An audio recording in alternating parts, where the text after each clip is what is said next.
All right, everyone. Welcome to Eat More Football Shorts.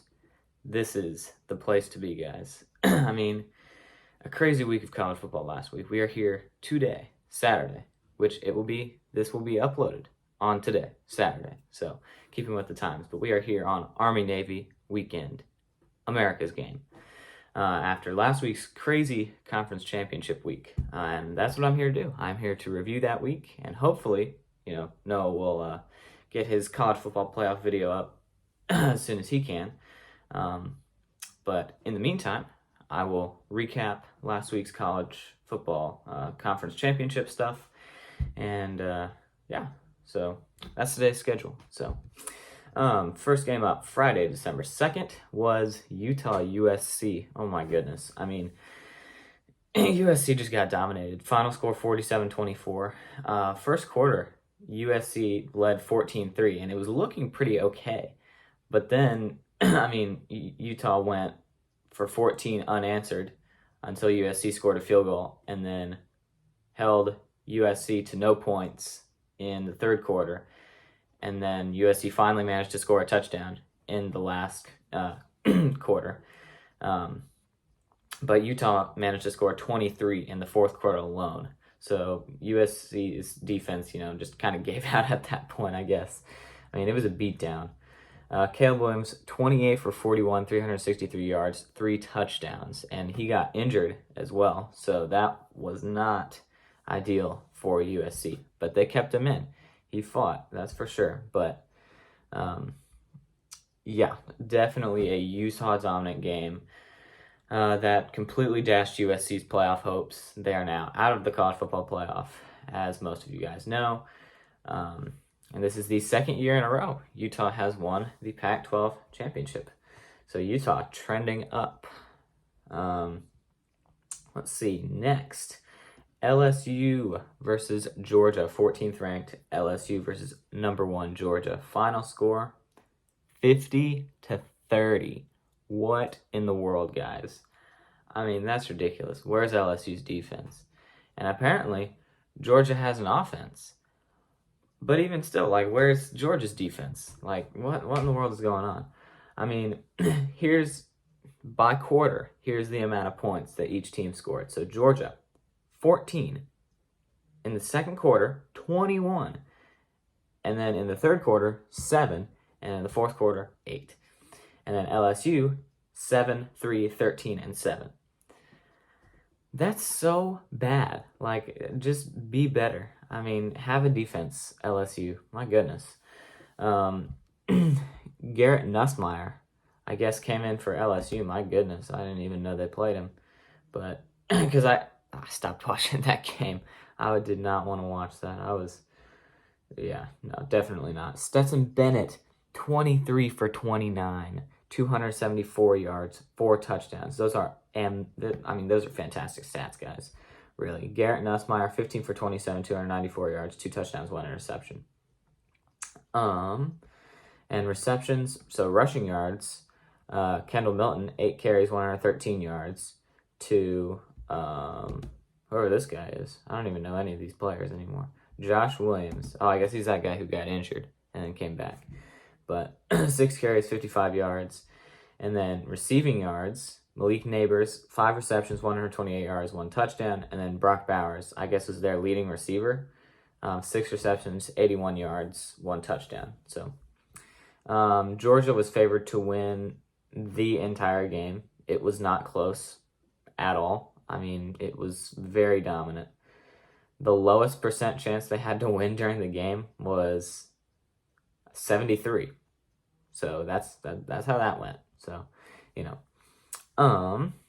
that really solidified Georgia's spot in the college football playoff. Which, let's look at some stats here. Georgia had 20 less total yards than LSU, but LSU lost the turnover battle 3-1. And then Georgia had 35 minutes time of possession to LSU's 24. And Georgia had 4 more first downs than LSU. So, that is a very dominant game by the Dogs. Next up on the list, Purdue, Michigan. absolute curb stomping in the second half. Michigan, once again, showing that they're a second half team because, I mean, at halftime, the score was 13-14 in favor of Michigan.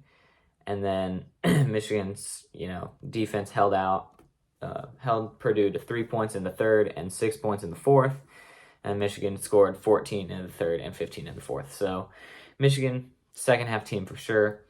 And that boosted them up 1, or I think they stayed at 2. Yeah, they stayed at 2 for the playoffs. So let's check some stats here. J.J. McCarthy, 11 for 17, 181 yards, 3 touchdowns, 1 interception. Adrian O'Connell, 32 for 47, 366 yards, 2 interceptions. So, and then what's his name? Donovan Edwards, first of all, very good running back. But Donovan Edwards, 25 carries, 185 yards, 1 touchdown. And Raheem Bell, 5 receptions, 67 yards, 1 touchdown. So very, very, very balanced game by Michigan. I do like that Michigan team in how balanced they are with, the rushing attack and the passing attack. It's very balanced. And Michigan was favored to win the entire time.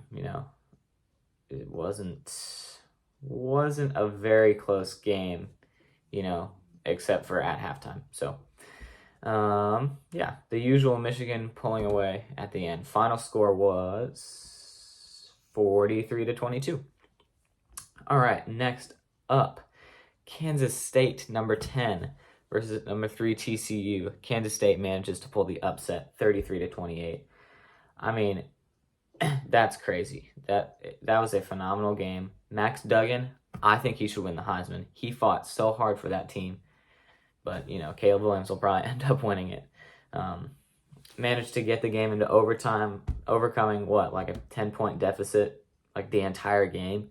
So that's fantastic. I mean, he was not a very good game, honestly, for both quarterbacks. 18 for 32 for Will Howard and 18 for 36 for Max Duggan.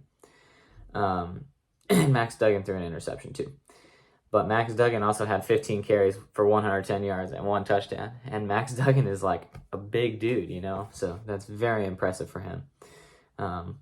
But if you look at there's a win probability thing on ESPN. It's like, that was such a back and forth game. I mean, that's just classic Big 12 championship football. Very close stats, but Kansas State won the turnover battle. Yet another, example of winning the turnover battle, 1-2. TCU had two turnovers for that. So, very, very good game. And this, thankfully, I think everyone roots for TCU, except TCU haters. But this, luckily, TCU is still in the playoffs, but. So they end this regular season at 12-1, and Kansas State ends the regular season at 10-3, a very good season for the Wildcats. All right, next up, let's get to the FBS 1A. Clemson, curb stomps North Carolina. Wasn't, a very close game. Not much to say about this other than the most interesting thing.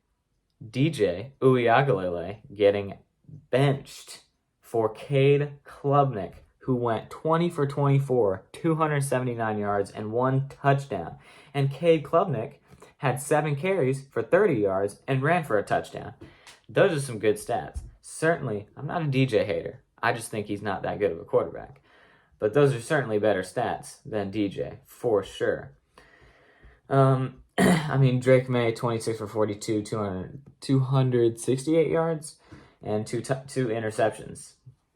So, that kind of shows you how that game went. Clemson had no turnovers to UNC's 3, so that doesn't help. Very similar total yards, and North Carolina actually had almost 10 more first downs than Clemson, and they also had almost 10 more minutes time of possession. So Clemson managed to defy the stats and, get on that train. So Clemson ends the regular season at 11-2. I think they're going to the Orange Bowl with Tennessee, so that should be fun.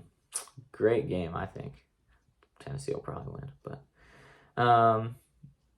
I'll just go over UCF Tulane. I mean, Tulane number 18, UCF number 22. Tulane ends the regular season at 11-2, 7-1 in the American, and UCF 9-4, 6-2 in the American. Final score 45-28 in favor of the Green Wave. Not really surprising. UCF doesn't have a defense. So, and honestly, that's really it. I mean, I'm not going to cover all the group of 5 stuff, but I mean, I'll read out the final scores. For Friday, Buffalo beats Akron by 1, and UTSA beats North Texas into a pulp, 48-27. Where's the defense? Toledo beats Ohio. I think I picked Toledo, hopefully. 17-7. Troy finishes the season 11-2 in the Sun Belt, beats Coastal Carolina 45-26. Fresno State beats Boise State 28-16. And New Mexico State, oh gosh, is that even like a conference championship? No, it's not. I don't think so. 65-3 against Valparaiso. I don't know what that is. Who knows? Bowl eligible. Good for New Mexico State. Good for them. So, anyways, guys, thank you for tuning in. You know, no show this week because we're tired. It's the end of the season. Home stretch. Come on. You got to get back on it. But, yeah, no. This, you know, we'll keep posting stuff more regularly. And we'll see what we can do. But thanks for tuning in to this episode of EMF Shorts. And I will tell Noah to get his college football playoff video up because that will be a very good video. So, yeah, we are not biased, hopefully, on this show, other than me and Noah being, you know, Florida and Alabama fans. But we here at EMF strongly support Navy in America's game. So, go Navy, beat Army. We'll see you in the next one.